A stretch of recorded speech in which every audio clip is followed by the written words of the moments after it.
Yogyakarta, kota penuh sejarah dan budaya, menyimpan cerita misteri yang menyelimuti sebuah gedung besar di dekat Tugu Jogja. Bangunan yang kini terbengkalai ini dulunya adalah kantor cabang bank swasta kenamaan di tahun 90-an. Namun seiring waktu, gedung tersebut berubah menjadi lokasi yang dikenal masyarakat sebagai bank gaib, penuh cerita mistis yang menyeramkan. Bank yang berdiri pada tahun 1969 ini berkembang pesat dengan membuka kantor cabang di berbagai kota, termasuk Yogyakarta, yang strategis di dekat Malioboro dan Tugu Jogja. Namun, ekspansi besar-besaran ternyata membawa dampak buruk.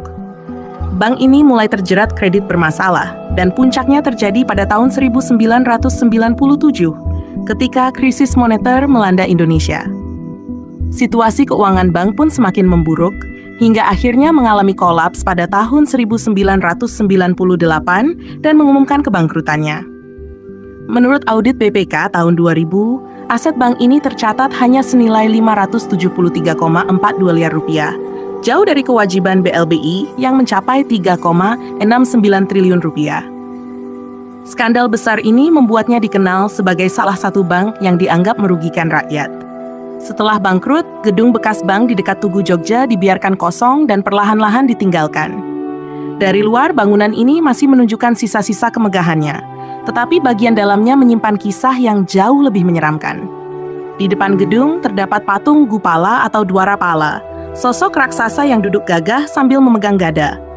Patung ini, menurut kepercayaan Jawa, berfungsi sebagai penjaga pintu masuk, melindungi bangunan dari energi negatif.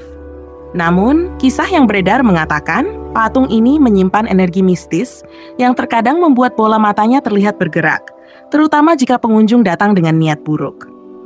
Cerita-cerita menyeramkan mulai berkembang, menjadikan gedung ini dikenal sebagai bank gaib.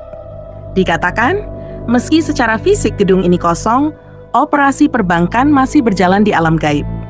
Beberapa pengunjung yang datang dengan niat tertentu, seperti pesugihan, disebut-sebut melakukan transaksi dengan penghuni tak kasat mata yang menjaga gedung tersebut. Konon, mereka yang berniat mencari kekayaan instan harus memberikan tumbal sebagai syarat. Tumbal ini kemudian diikat dengan gedung, menjadi bagian dari energi mistis yang menjaga bangunan tersebut.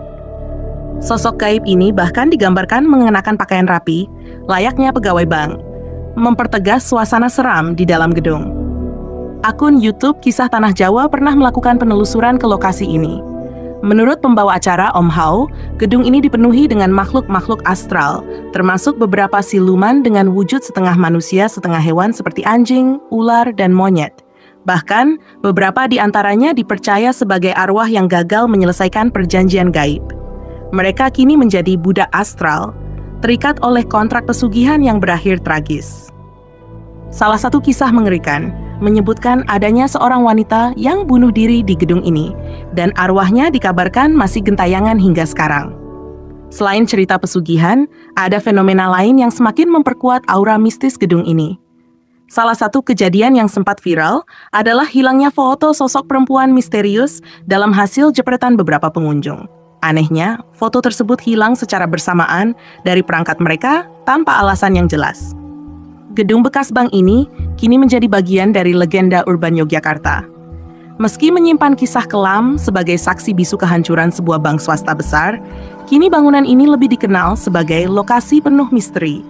Bagi sebagian orang, gedung ini hanyalah bangunan tua yang ditinggalkan. Namun bagi yang percaya pada hal-hal gaib, tempat ini adalah gerbang antara dunia nyata dan dunia lain. Apakah Anda percaya dengan cerita-cerita mistis yang menyelimuti gedung ini? Atau Anda melihatnya hanya sebagai bekas kejayaan sebuah bank yang tergerus zaman? Semua kembali pada keyakinan dan perspektif masing-masing. Satu hal yang pasti, gedung ini tetap menjadi bagian dari sejarah dan cerita mistis yang memperkaya warna budaya di Yogyakarta.